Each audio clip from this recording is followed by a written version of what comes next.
Bonjour Mirella Combaro, vous êtes ministre albanaise de la Culture et on est ravi de vous accueillir sur TV5 Monde lors de cette visite officielle, la première que vous faites en tant que ministre en France. Qu'est-ce que vous souhaitez dire à ce grand, beau et vieux pays qu'est la France, vous l'Albanaise ?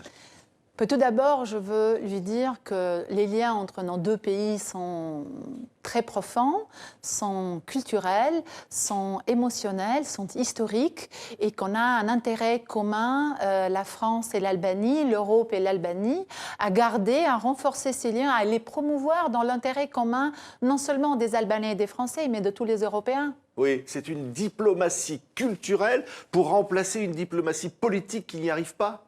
Moi, je pense que les deux peuvent aller ensemble. Je pense qu'il est le grand temps de donner à la culture son rôle mérité, son rôle que personne ne lui a donné, mais que la culture a toujours gagné contre toutes les politiques politiciennes et les politiques économiques, et de prendre la place qui lui revient sur la scène. Pour parler des Albanais, vous avez déjà pas mal d'Albanais du monde de la culture qui sont sur la scène française et européenne, à commencer de notre grand écrivain Ismail Kadare, de Henri Sala, Lyria Begueia cinéaste, du danseur très connu en France et plus qu'en France, Angelin Prejlokej, Oui. Et donc un grand nombre d'Albanais qui sont déjà en Europe grâce à la culture, alors, grâce à leur talent. La culture réussit, je le disais, là où la politique échoue, vous restez encore à la porte de l'Europe. La Commission vous refuse même le statut de candidat officiel. Elle vient de le répéter en décembre dernier. Non, ce n'est pas tout à fait exact ce que vous dites, monsieur. Il ne nous a pas refusé le statut, tout simplement. On fait partie d'un processus en évolution qui avance très bien, un processus de reconnaissance réciproque, d'avancement, d'un progrès. Je suis ministre de la Culture d'un nouveau gouvernement qui a pris ses fonctions septembre dernier et évidemment, nous sommes un gouvernement de jeunes ministres et l'Europe a encore besoin d'avancer avec nous et de nous donner encore la possibilité de montrer de quoi les Albanais sont capables.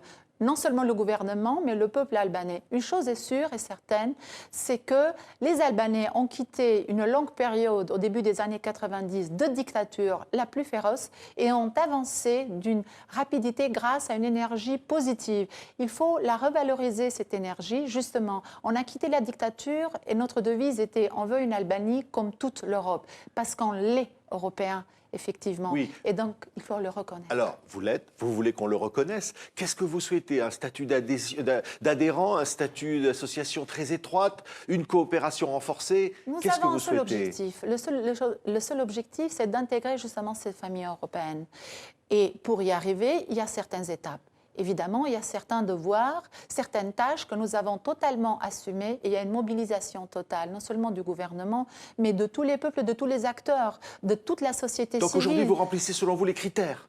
Nous sommes en train de remplir les critères. Nous avons montré qu'on a été capable quand même, après une longue période de dictature, d'établir une démocratie, de mener des élections libres, d'assumer nos responsabilités, de montrer qu'on est capable d'une croissance économique et puis justement de montrer nos valeurs, non seulement sur la politique du jour, mais nos valeurs plus profondes. C'est ce qui reste. Et la culture a un rôle énorme à jouer. Oui. Et de montrer qu'il y a une image de l'Albanie et des Albanais qui va au-delà des clichés médiatiques. C'est ces clichés-là qui perdurent encore aujourd'hui. C'est c'est ces clichés-là que vous voulez détruire, démolir. Oui, tout à fait. Et nous sommes capables de le faire. C'est quoi les clichés, par exemple? Mais les clichés, c'est en fait ce qui reste tout de suite après la chute de la dictature, lorsque l'Europe nous a retrouver en quelque sorte. J'utilise le mot retrouver, c'est les clichés d'une certaine anarchie, des mafieux. Écoutez, ça fait plus de 20 ans que l'Albanie a fait quand même un progrès énorme. Tous les Européens et les Français que j'invite vivement à venir en Albanie, à découvrir ce qu'ils n'ont pas connu, ce pays tout près de l'Europe, on est tout près de la France. Donc il y a une diversité culturelle, naturelle, sociale énorme. Je dis souvent, je vois que les Européens, parfois, ils ont du mal à venir en Albanie. Mais je vous jure, ils auront du mal à quitter l'Albanie. Oui, alors aujourd'hui, vous rencontrez un certain nombre de ministres en France, notamment votre homologue Aurélie Filippetti. Oui. Vous défendez la francophonie, finalement. Et c'est ça aussi, finalement, c'est une communauté de valeurs.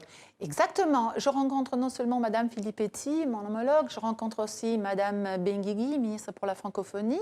L'Albanie est membre de l'Organisation internationale de la francophonie. C'est un pays où le français et la francophonie en tant que valeur en partage a un rôle très important. Même au gouvernement, nous sommes à plusieurs à parler français et je pense que tous ces terrains communs d'histoire, de langue, de valeurs et de société, ce sont des terrains qu'il faut utiliser, où il faut les rendre plus féconds de ce qu'ils sont aujourd'hui. Oui, c'est-à-dire que l'idée européenne, pour y revenir une seule seconde, ça n'est pas seulement une économie ou une politique ou une géographie commune, c'est d'abord une culture commune. Vous vous dites, on a la même culture. Exactement, on a la même culture, on a les mêmes origines. Vous retrouvez aujourd'hui en Albanie toutes les traces que vous retrouvez en Europe. À partir de l'Antiquité, des cultures religieuses, des cultures sociales, même des cultures contemporaines. Mais pour ça, je pense, ce n'est pas les cultures qui manquent, c'est les ponts de connaissances. Oui. Évidemment, avec ma mission en Albanie, je voudrais justement montrer que les ponts existent, il faut juste monter dessus et ne pas avoir peur. Oui, et la crise existe aussi. Vous savez bien qu'il y a évidemment, les gens sont réfractaires à tout élargissement désormais. L'Europe se replie sur elle-même. C'est vrai, mais les crises ne sont pas un phénomène, cette crise, ce n'était pas un phénomène nouveau. Le développement des sociétés humaines a bien montré que les crises sont cycliques. Il ne faut pas en avoir peur, on remonte. Je pense que si on se replie dans l'argument économique, on n'en sortira pas. Alors que ce qui reste après, c'est la culture. Ça a été, ça l'est, ce sera toujours.